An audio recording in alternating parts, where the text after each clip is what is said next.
Saludos, participantes del Diplomado Vida y Obra del Libertador Simón Bolívar. Nos encontramos en la clase número 3 del módulo 3, llamada El líder popular, exilio en el Caribe y la abolición de la esclavitud.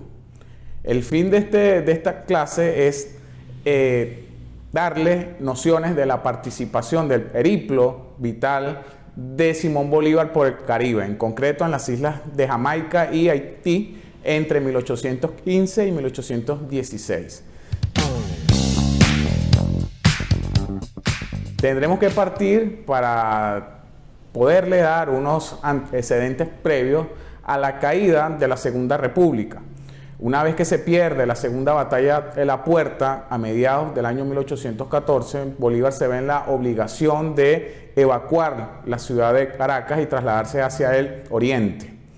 Desde allí será desconocido, concreto en septiembre de 1814, por José Félix Rivas y Manuel Piar, y partirá después de haber lanzado un manifiesto donde él explica las causas que para él provocaron el fin de la Segunda República. Se marchará hacia la Nueva Granada. Llegará en concreto a mediados de septiembre de ese año 1814 hacia Cartagena. Y desde allí encontrará un escenario muy diferente al que dejó en el año 1812. En primer lugar se encuentran dos facciones en pugna, una facción radical al mando de los hermanos Piñeres, y se encuentra una facción un poco más aristocrática del lado de García de Toledo. Y también se encuentra todavía al mando de Cartagena el presidente Torices. Ahí Bolívar permanecería un mes aproximadamente. Cartagena lo recibirá con los brazos abiertos, le concederá el título de su hijo benemérito, hasta que Bolívar se entera de que Rafael Urdaneta, quien ha salido desde el occidente una vez que cae la República con los restos de las fuerzas que la acompañaron, se encuentra en Cúcuta. Cuando Bolívar se entera de que Urdaneta ha podido rescatar, salvar parte de estas fuerzas que hacían parte de la Segunda República en Venezuela, va al encuentro del general Rafael Urdaneta y se pone al frente de estas fuerzas. Con estas fuerzas se dirigiría hacia la ciudad de Tunja. La ciudad de Tunja era la capital de las Provincias Unidas de la Nueva Granada, es decir, de la Confederación Neogranadina presidida por Camilo Torres.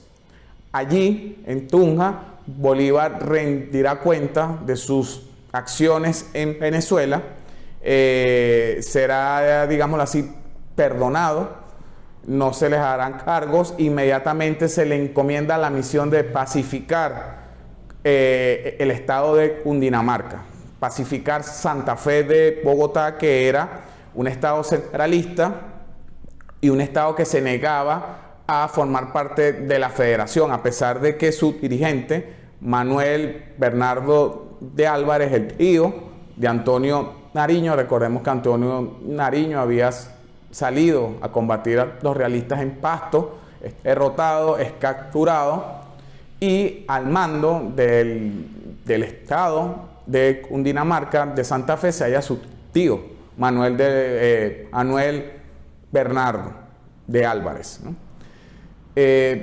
Bernardo de Álvarez acepta incorporarse a la federación, pero al final no se decide si no, hasta que la Confederación decide enviar directamente a Simón Bolívar con una fuerza a rendir Santa Fe. Bolívar partirá en diciembre del año 1814, hará un cerco a la ciudad de Bogotá y finalmente esta ciudad y su autoridad terminaría rindiéndose.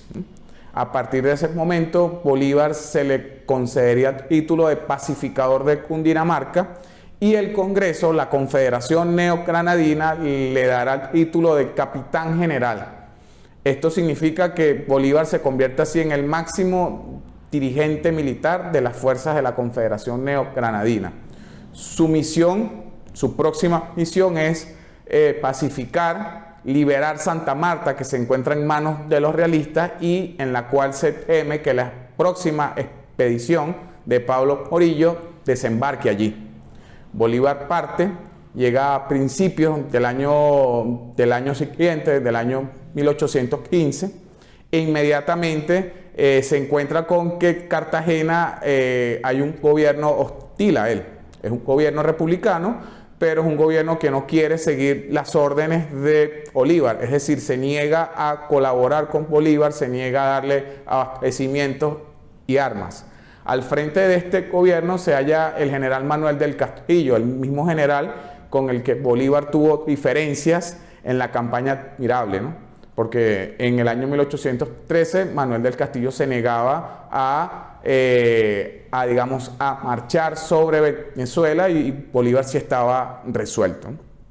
Hay una diferencia allí, del Castillo no le da el apoyo que está solicitando Bolívar y Bolívar decide entonces obtener los recursos por la fuerza, es decir, sitiar Cartagena, tomar la ciudad de Cartagena, que era, una empresa realmente impresionante, teniendo en cuenta que la ciudad de Cartagena, la plaza de Cartagena, era la más fortificada de todo el Caribe.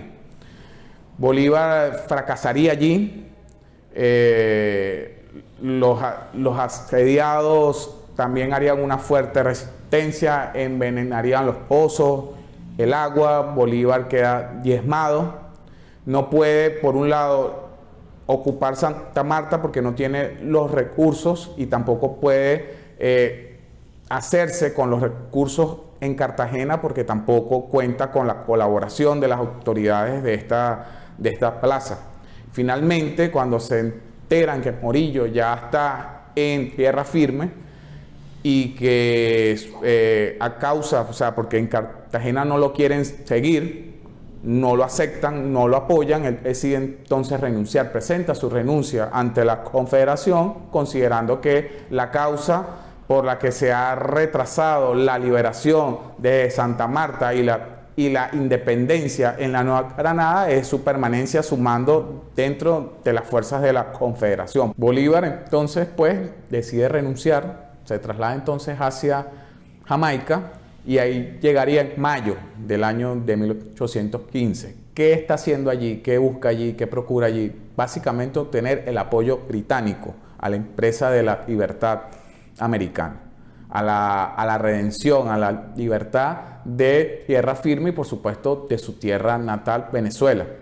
Ahí comenzaría a escribir, buscaría entrevistarse con el gobernador de la isla, el duque de Manchester, escribiría en la Royal Gazette, escribiría a ciertos comerciantes de la zona y allí también ya no sería el gran libertador, es un hombre derrotado, un hombre que ha sido derrotado en Venezuela, desconocido en Venezuela y que ha tenido que, por las circunstancias, renunciar a la comandancia suprema de la Nueva Granada y que ya no tiene ningún poder político, no tiene ninguna fortuna, vive en la miseria, tiene que vivir del apoyo que le dan algunos comerciantes como Henry Cullen, por ejemplo, y se halla en un estado realmente de miseria, ¿no? Hislop es otro de los comerciantes que también le da apoyo, no tiene para pagar la renta en la posada, no tiene para comer, está en un estado realmente, digamos así, preocupante para una persona, un hombre que ha nacido en rica cuna y que siempre lo ha tenido todo, ¿no? Y aquí permanecería Bolívar desde mayo hasta diciembre de ese año 1815. En este año, sería testigo de la derrota final de Napoleón, de la reconfiguración política que se está dando en el viejo, digamos así, continente.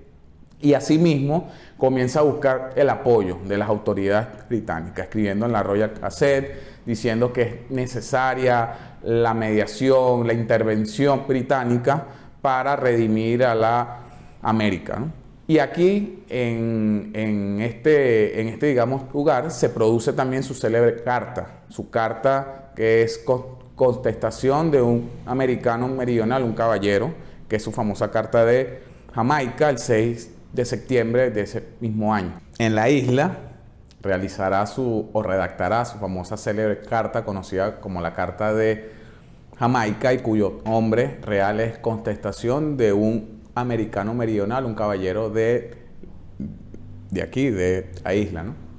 Es redactada el 6 de septiembre de 1815. Allí Bolívar le expondrá a Henry Cullen, un comerciante de Falmouth, toda la situación histórica, política y social que ha vivido la América en los últimos 300 años. Usará su propio conocimiento, es un análisis prospectivo de lo que podría ser la suerte futura de los países latinoamericanos, expone su proyecto político, dice que por primera vez que Venezuela y la Nueva Granada se unirán en una gran nación, la cual recibiría el nombre de Colombia en honor al descubridor del hemisferio, es decir, Cristóbal Colón, y que obtendrá, su gobierno será una presidencia vitalicia, jamás hereditaria, si se quiere una república, ¿no? Además de eso, expondrá la situación en otros países y todo lo que ha sido el devenir histórico de la región, ¿no? Utilizando sus conocimientos y los conocimientos de otras fuentes. Blanco, White, Fray Servando Teresa, Humboldt, etcétera, ¿no? Es una carta que él va armando con lo que él ha aprendido y con lo que él ha leído. Una carta muy bien redactada, una carta magistral, aunque es una pieza que se conoció mucho tiempo después. Sería conocida, sería traducida al español o sería colocada en las compilaciones desde 1832, en la compilación que hace Francisco Javier Llanes, que se llama Documentos relativos a la vida pública del Libertador, que fueron publicadas en 1832. Allí por primera vez se compilará la carta, ¿no? Además de eso, escribe varios artículos en la Royal Gazette. La Royal Gazette era la gaceta oficial, la gaceta política que tenía Jamaica. Ahí también escribirá sobre la situación hispanoamericana, el oprobio, la guerra a muerte, y escribirá desde una óptica política, porque lo que está haciendo ahí es propaganda política, buscando el apoyo inglés, y por supuesto utilizaría elementos como la leyenda negra, la guerra a muerte, los desastres, ¿no? que se han vivido allí, y todo el oprobio que España le ha causado a los americanos. Sin embargo, Bolívar no logra su cometido, no logra entrevistarse con el gobernador de la isla, con el duque de Manchester, no consigue el apoyo, le escribe a Ricardo Wellesley, el primer ministro inglés, tampoco consigue el apoyo, ve que no está haciendo absolutamente nada allí. Mientras tanto, Cartagena está sufriendo un asedio, Morillo está asediando la plaza, y además de eso, Bolívar ahí ve su vida, su seguridad comprometida. Recordemos que ahí se va a realizar un atentado en su contra. Uno de sus sirvientes, llamado Pío, es contactado por unos españoles que le pagan la suma de 2.000 pesos para asesinarlo. Afortunadamente, Pío no logra su tarea porque Bolívar en ese tiempo no se encontraba durmiendo en la posada, y termina asesinando a uno de los amigos del Libertador. Termina asesinando a un contrabandista de armas, a un patriota venezolano nacido en Yaracuy, llamado Félix Amestoy, que se encontraba allí precisamente esperando a Bolívar para la remesa de un armamento. Esto sería a finales del año 1815. Ante esta situación, Bolívar está derrotado en Jamaica, no logra el apoyo británico, redacta cartas, redacta artículos, no consigue por ningún lado ningún apoyo, es víctima de un atentado, decide pues trasladarse hacia Haití, ¿no? a finales del año 1815. No se sabe concretamente qué lo motiva a irse. Las fuentes son diversas. El historiador haitiano Paul Perna sugiere que Bolívar se va allí porque ya tiene contactos con Pétion, sabe que Pétion está dispuesto a colaborar con la causa y sabe también que allí puede encontrar lo que no encontró en Jamaica. Entonces, además de eso, hay otras fuentes que dicen que no, que Bolívar fue a Haití de manera accidental. Es decir, Bolívar sale de Jamaica el 15 de diciembre de 1815 y en el camino que se dirigía hacia Cartagena, ante una propuesta que le hace Brion y Ducoudray-Holstein de que se traslade a Cartagena, se ponga al frente de la plaza y le haga frente a los realistas, y que en el transcurso, luego de salir a los 2 días, le es notificado de que la plaza de Cartagena cayó en manos de Morillo. Ante esta noticia, Bolívar entonces decide trasladarse hacia Haití a buscar la protección del presidente Pétion. Estas son las dos versiones, ¿no? Sea como fuera, Bolívar se traslada, ya tenía un conocimiento de que en Haití se le estaba dando refugio a los inmigrados, ya tenía cierto contacto, y aquí hay que tomar en cuenta un personaje que no es muy reconocido o es muy poco conocido, que es Luis Brion. Luis Brion es un comerciante, un contrabandista, que en ese tiempo es un comerciante ciertamente, nació en Curazao en el año de 1782 y decide incorporarse a luchar en favor de la causa. Se hace amigo de Bolívar, le suministra armamento, barcos, y además es el que comienza a entablar contacto con Pétion, ¿no? Es el que de una u otra forma le hace el lobby a Bolívar en Haití. Un personaje que no se ha tomado muy en cuenta, y de hecho es uno de los personajes que logra en Haití imponer la jefatura de Bolívar, como ya más adelante digamos así, abordaré. Lo primero que hay que decir es que Bolívar llega a Haití en vísperas de la Navidad del año 1815, pasa la Navidad en los Cayos de San Luis, al sur, y inmediatamente es recibido el 2 de enero por el presidente Pétion en Puerto Príncipe. Ahí se reúnen, se conocen, Bolívar les pone su proyecto, Pétion se muestra muy dispuesto a colaborarle con recursos, con armamentos, con tropa. Sin embargo, Brion les pone que el gobierno, su gobierno y él ayudaría a la empresa para libertar Venezuela y la Nueva Granada solo si Bolívar se comprometía a liberar a los esclavos. Esto es muy importante. Pétion está dispuesto a colaborar siempre y cuando Bolívar se comprometa a liberar a los esclavos. Bolívar lo hará, lanzará una proclama de liberación de los esclavos, de todos aquellos esclavos que se incorporen a luchar a favor de la causa, y lo hará en Carúpano en 1816. Sin embargo, la liberación total de los esclavos en Venezuela se realizaría hacia 1854, mucho, pero mucho tiempo después. Lo que se conseguiría en el Congreso del año 19 de Angostura y posteriormente en el Congreso de 1821 en la Villa del Rosario es una ley de manumisión, es decir, que a partir de los 21 años los hombres quedarían en libertad, los esclavos quedarían en libertad. Es una ley que pretende una abolición gradual de la esclavitud, ¿no? Bolívar abogaría, por ejemplo, en el discurso de 1819 ante el Congreso de Angostura, abogaría por la libertad de los esclavos. Pero hay que también tomar algo en cuenta. No es la primera, Bolívar no fue el primero que lanzó un decreto o una proclama de liberación de los esclavos.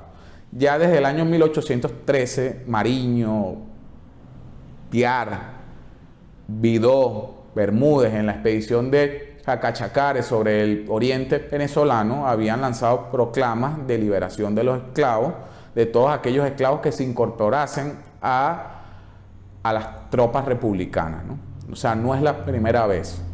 Por supuesto, la de Bolívar es la más famosa porque es una proclama ya general, como el jefe de la república.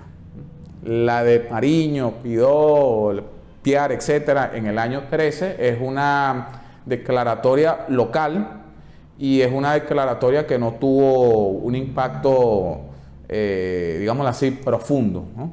Sin embargo, es la primera proclama donde se le ofrece a los esclavos su libertad a cambio de incorporarse a las filas republicanas. Entonces, el presidente Petión decide colaborarle siempre y cuando Bolívar se comprometa a esta empresa de liberar a los esclavos.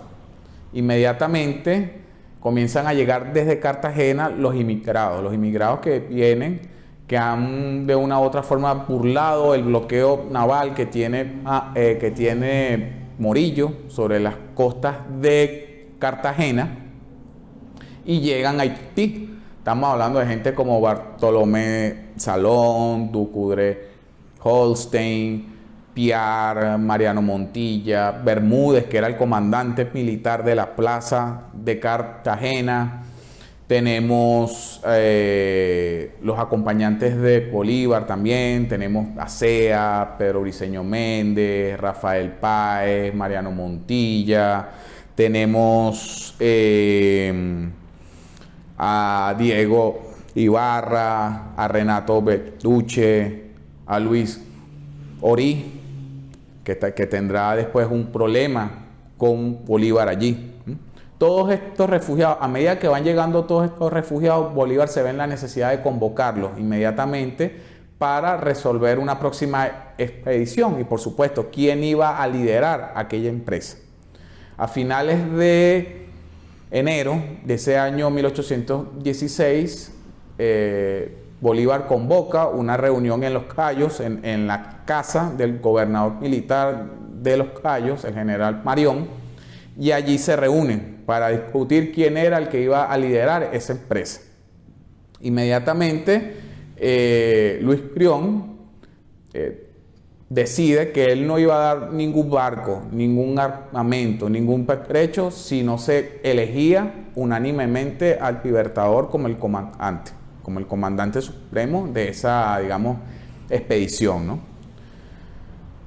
Todos aceptaron, excepto dos.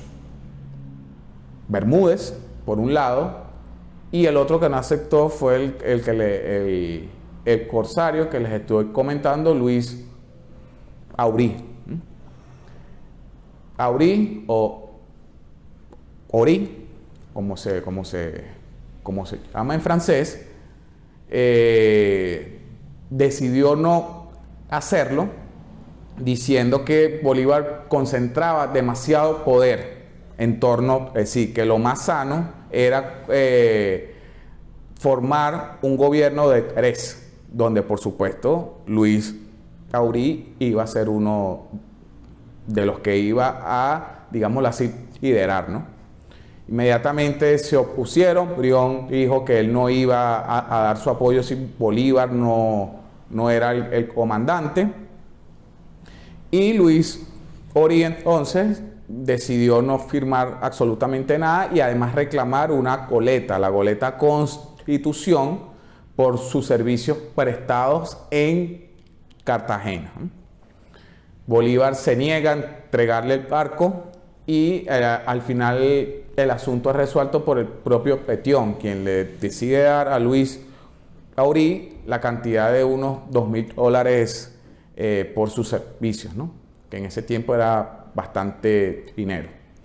Y con Bermúdez, Bermúdez se compromete con Bolívar por intermedio del propio Petión a limar las asperezas. Por supuesto, estas asperezas volverían nuevamente a surgir cuando Bolívar decida zarpar en la expedición de los Cayos sin Bermúdez, ¿no? Pero eso será mucho más adelante. Inmediatamente también se producen rencillas entre los propios republicanos exiliados, por ejemplo, entre Bolívar y Mariano Montilla. Mariano Montilla en ese tiempo era partidario o fue partidario en Cartagena del general Manuel del Castillo. Por tanto, no era partidario de Bolívar.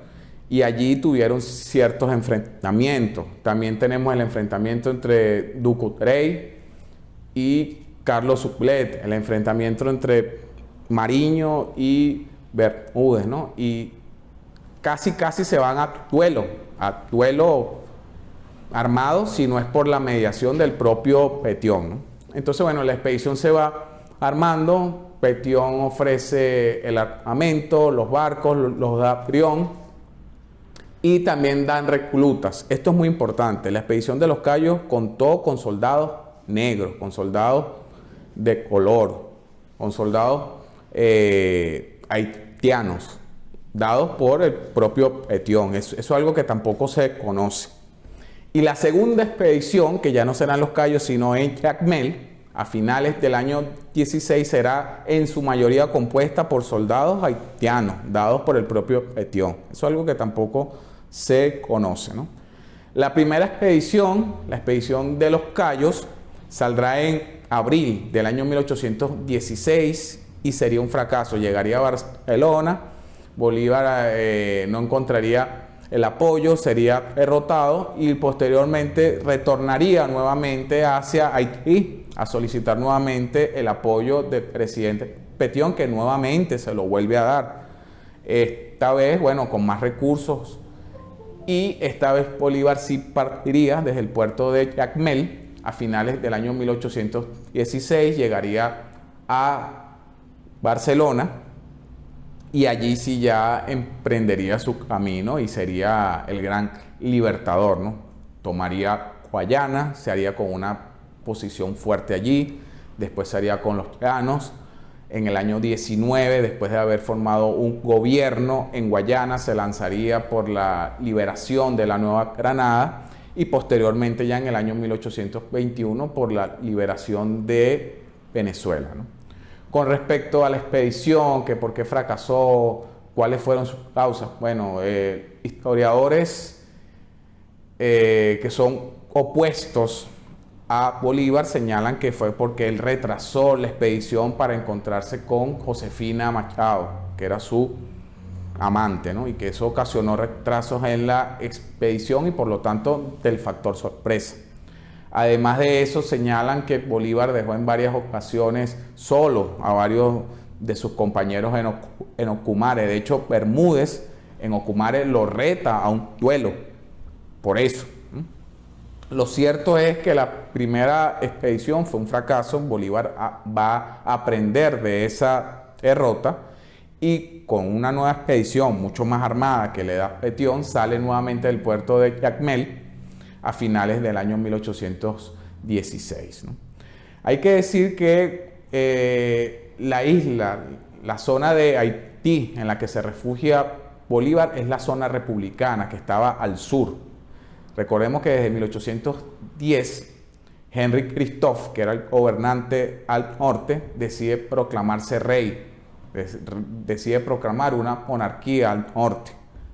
Y al sur se encontraba Petión. Entonces tenemos un país dividido en dos sistemas de gobierno. Al norte estaba Henry Christophe, que se había coronado rey, y de hecho ustedes pueden ver parte de la vida de Henry Christophe en una novela que hace Alejo Carpentier que se llama El reino de este mundo, que es más o menos el reinado que hace Henry Christophe en el norte de Haití. Y al sur tenemos una república con una presidencia vitalicia que la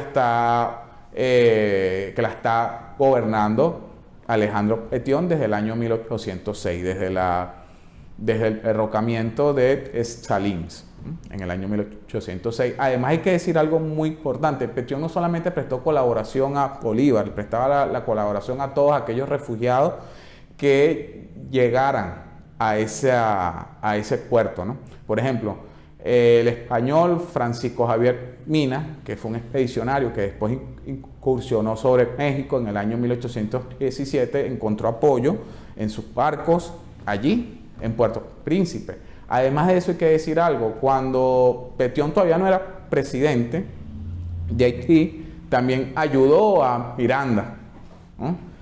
A conseguir la corbeta Bacchus, con la que Miranda incursionó en Venezuela en el año 1806. La consiguió por intermedio de Petión, que en ese tiempo no era presidente, pero era un personaje muy importante en la política haitiana, ¿no? Recordemos que la guerra en Haití se divide en dos fases. La primera fase liderada por Toussaint Louverture y la segunda fase liderada por los generales Christophe Petión y Dessalines, ¿no? Por supuesto, después Dessalines se hace rey, es derrocado, y la isla se dividirá en dos repúblicas. La primera con Christophe al norte, que después se declarará rey, y al sur con Petión. Además de eso, yo quisiera recalcar aquí que la empresa libertadora consiguió en Haití un impulso. Haití fue la que reactivó la empresa libertadora en tierra firme. Sin la patrocinio, sin la ayuda, sin la protección del gobierno de Petión, a Bolívar le hubiera sido muy difícil retomar la empresa por la libertad en tierra firme, por una sencilla razón. Jamaica, dominada por los ingleses, no prestaba ningún apoyo, igual que Trinidad, Curazao. Eran puertos donde sí se aceptaba el contrabando, pero no una protección ni un apoyo directo. Petión fue el único mandatario americano que en esa fecha donde ya Bolívar estaba derrotado, la causa independentista estaba por el piso, que se sentó y recibió a Simón Bolívar como su par. Eso es algo que no se hizo en esa fecha por ninguna otra parte. Y fue un país que ayudó solidariamente al Libertador en dos ocasiones. Eso es algo bastante resaltante, ¿no? Lamentablemente, Petión moriría 2 años después, en 1818, sin ver cumplido el sueño de ver libre a los esclavos en tierra firme. Bolívar lo intentó, Bolívar procuró, pero hay que tener en cuenta algo: Bolívar también era un político y debía de estar, debía moverse en varios frentes, ¿no? Necesitaba el apoyo no solamente de los esclavos, sino de los blancos, de los mestizos, de los pardos. Entonces él tenía que equilibrar fuerzas allí, ¿no?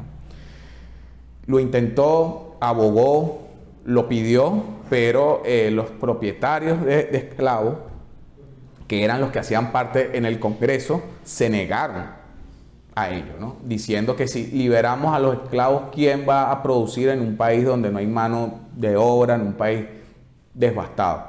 ¿Quién va a motorizar la economía fundamentalmente agrícola en un país que ha sido de una u otra manera golpeado, afectado por una guerra feroz, atroz? Entonces Bolívar lo intentó, no pudo, y la esclavitud se extendería hasta el año de 1854. Yo quisiera, para cerrar, recomendar una serie de bibliografía, aparte de las que ustedes ya tienen, ¿no? Yo quisiera recomendar este libro de Paul Bernard, se llama Petión y Bolívar. Este libro lo sacó el Ministerio de Educación en el año de 1970, cuando se cumplía el centenario del natalicio de Petión. Este libro me parece que es fundamental, está bastante documentado. En este libro se dice quién acompañó a Bolívar en la expedición, cuántos expedicionarios eran, las cartas, las relaciones con Petión, con Marión, con los haitianos, con los comerciantes ingleses, con los comerciantes en Haití, los movimientos que hizo Brión para contactar los barcos y las armas. Es un libro bastante documentado, tiene bastante archivo de Venezuela y de Haití. Paul Berna era un historiador haitiano que tuvo bastante tiempo aquí en el país. Y además de eso, no solamente son las relaciones de Bolívar y Petión, son las relaciones diplomáticas o el acercamiento o las relaciones que tuvieron Venezuela y Haití desde 1790 hasta por lo menos 1830. O sea, es una evaluación general de cómo fue esa relación entre ambos países y por supuesto está el mayor, digámoslo así, protagonismo de la obra es la relación entre Bolívar y Petión en ese año de 1816, muy bien documentada. Yo recomendaría, bueno, este libro con los ojos cerrados. En verdad es muy completo para lo que ustedes quieren trabajar. Además de eso, yo recomendaría, bueno, hay que leer las fuentes de los testigos de la época. Ducoudray Holstein sacó un libro llamado La historia de Bolívar en París en 1831. Hay que leer este libro con cuidado. Este personaje después se volvió adversario de Bolívar, pone cosas de más, presenta a Bolívar de una manera, no deja a Bolívar muy bien parado. Sin embargo, si se lee con ojo crítico, presenta datos y elementos fundamentales para entender sobre todo este periplo, ¿no?, del año 1815 y 16, ya que este personaje fue uno de los protagonistas, acompañó a Bolívar en esta empresa, ¿no? Otra obra que recomendaría, la de Bernardo Jurado, Bolívar y el mar, que son los viajes navales de Bolívar, ¿no? Ahí están, se encuentran por supuesto el del año 1815 y los del año 1816. De hecho, con la expedición de Jacmel se cierran las incursiones navales de Bolívar. Desde allí todas sus campañas van a ser por tierra, ¿no?, hasta su última campaña, que es en el año 1824. Su última batalla en la que participa Bolívar como comandante es la batalla de Junín en agosto de 1824. Otra obra, la de Demeterio Ramos Pérez, esta la sacó la Academia Nacional de la Historia en su serie de libro menor, número 164. Se llama Bolívar y su experiencia antillana. Otra obra que recomiendo, que es un clásico, es la de Germán Arciniegas, llamada Biografía del Caribe. Germán Arciniegas hace un abordaje histórico y social de la historia del Caribe, incluyendo aquí la Revolución Haitiana y todo el periplo, ¿no?, que ha sufrido esa región. También esta obra, lamentablemente no está en español, para los que sepan francés, es la del senador Marion, el hijo del general Marion, que era el comandante militar de los Cayos, llamada La expedición de Bolívar. Esta obra fue publicada en Puerto Príncipe en 1829. El senador Marion también fue testigo presencial de muchos acontecimientos vividos por Bolívar y sus compañeros en la isla en 1816. Y de biografías, yo recomendaría dos. La de Masur, que es un alemán, Erhard Masur, una biografía que publicó en 1947, muy buena, muy bien documentada, y otra, la del español Salvador de Madariaga, desde el año 1953, aunque esta última hay que leerla con mucho cuidado también.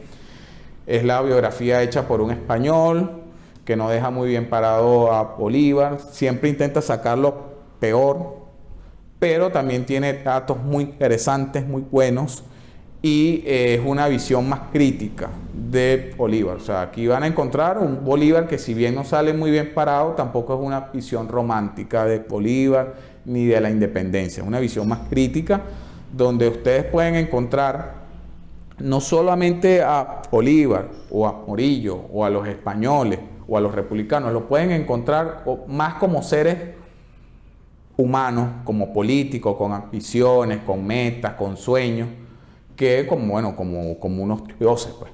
Entonces yo la recomendaría, eso sí, con mucha, digámoslo así, prudencia, ¿no? Entonces, bueno, esto sería todo. También pueden revisar, hay más fuentes por internet al respecto, pero yo les recomendaría, de toda esta bibliografía, les recomendaría el de Paul Berna y les recomendaría el de Germán Arciniegas y Gerard Masur. Los otros también los pueden revisar, es una información bastante complementaria. El de Ducoutrey es interesantísimo, creo que está online en español y ahí van a encontrar, porque son relatos, son memorias de un personaje que fue testigo presencial, igual que el senador Marión. Sin más, hasta una próxima oportunidad. Saludos. Bueno, si les pareció bien este contenido, pueden suscribirse al canal del Centro de Estudios Simón Bolívar, donde recibirán más videos, más informaciones y aprenderán mucho más sobre tan rico personaje como es el Libertador Simón Bolívar.